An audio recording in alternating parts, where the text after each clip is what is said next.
Maxime Bernier se présente pour un nouveau mandat. Il est candidat pour le Parti conservateur. Selon vous, est-ce que c'est une sage décision de sa part de se représenter?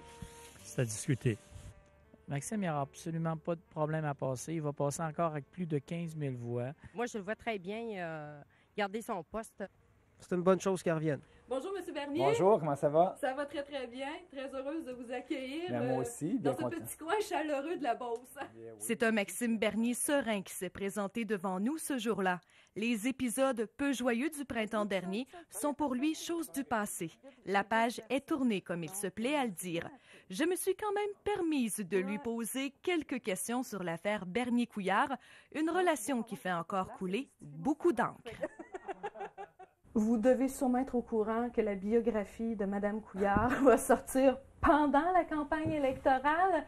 Que pensez-vous de la maison d'édition qui a pris une décision comme ça et qui a décidé de lancer ce livre-là à au moins 40 000 exemplaires? C'est du marketing. Écoutez, là, c'est tout un marketing. Pour moi, ça a peu d'importance. C'est sa vie qu'elle va traiter. Je pense qu'elle a beaucoup de choses à expliquer. Elle veut écrire un livre qui en ce qui concerne sa vie, bien pour elle. Moi, je fais ma campagne électorale et puis c'est deux choses complètement différentes. Allez-vous vous le procurer? Non. Non. Il y a certainement de mes gens qui travaillent avec moi qui vont lire pour regarder, voir si ce qu'elle dit par rapport à notre relation est bien vrai. Mais moi, personnellement, non.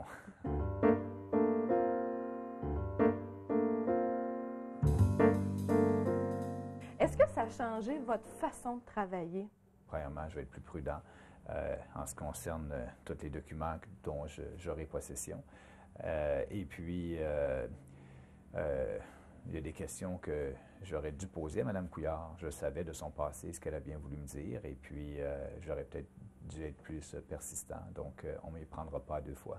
La marque de commerce de Maxime Bernier, et ça, nous, l'équipe d'Autrement Vu, l'avons vécu. Ben oui, on l'a fait ensemble. Ben oui, c'est le porte-à-porte Oui. de Maxime Bernier, mais en dehors de la campagne électorale. Oui. Avec tous les événements qui sont survenus depuis mai dernier, est-ce que les gens vous en ont parlé? Est-ce que ça a changé votre façon de faire votre porte-à-porte? Absolument pas. Les gens, ce qu'ils me disent en porte-à-porte, des fois, c'est un sourire, des fois, c'est un clin d'œil, des fois, c'est une tape dans le dos. Les gens me demandaient, Maxime, tu te représentes bien? Oui, je me représente. Lâche pas mon grand. On est avec toi, en derrière toi. Je peux vous dire que j'ai passé un très bel été, que ce soit en Beauce ou bien à Québec ou à Montréal. Les gens ont bien vu là-dedans là, que j'ai payé pour ce qui m'est arrivé. Tous les événements de mai dernier ont pris naissance avec une enquête. Selon Radio-Canada, dans un reportage, on mentionnait si le déclenchement des élections se fait avant la reprise des travaux parlementaires, alors le comité parlementaire devra être dissous et l'enquête sera alors avortée. Monsieur Bernier, je vous pose la question. Êtes-vous content que les élections fédérales aient été déclenchées le 7 septembre dernier? Écoutez, c'est le premier ministre qui décide de la date des élections. Les commissions parlementaires sont tout à fait autonomes et responsables. S'ils veulent refaire une enquête ou convoquer d'autres témoins après la prochaine élection, libre aux parlementaires de le faire, ils ont tous les pouvoirs. Êtes-vous soulagé? Ben, soulagé. En quelque sorte? Écoutez, moi, j'ai rien à me reprocher. Je veux dire, qu'il y ait eu une commission parlementaire ou pas, ça change rien. Ça change rien en ce qui me concerne. S'il vient qu'à gagner ces élections, pensez-vous qu'il a des chances de se faire attribuer un nouveau ministère? Je croirais que oui. Non, pas un nouveau ministère. C'est sûr, ils vont laisser baisser un petit peu la poussière, puis ils vont lui redonner un autre ministère. C'est à lui de mettre en valeur ses capacités. Si vous êtes réélu, Oui. avez-vous des chances de vous faire attribuer un nouveau ministère? Il faudrait le demander au premier ministre. Seriez-vous intéressé à avoir un nouveau ministère?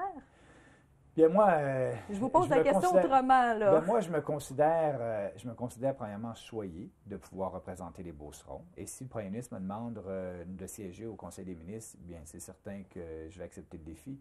Mais je ne me présente pas dans l'espoir d'être ministre. Je me présente dans l'espoir d'être député de Beauce.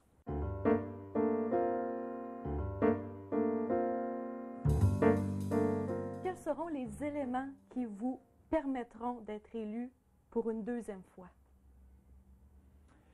Les éléments qui me permettront, bien, je souhaite que la population beauceronne puisse aller voter en grand nombre et j'aimerais ça que le taux de participation soit un des plus élevés à cette élection-ci. L'élément important, c'est de continuer à démontrer aux Beaucerons que malgré les postes que j'avais aux affaires étrangères ou à l'industrie, j'étais toujours présent en Beauce par mon porte-à-porte ou à chaque week-end, j'étais ici pour répondre aux besoins des citoyens. Je faisais du bureau de comté et je vais faire la même chose en tant que député pour bien les représenter.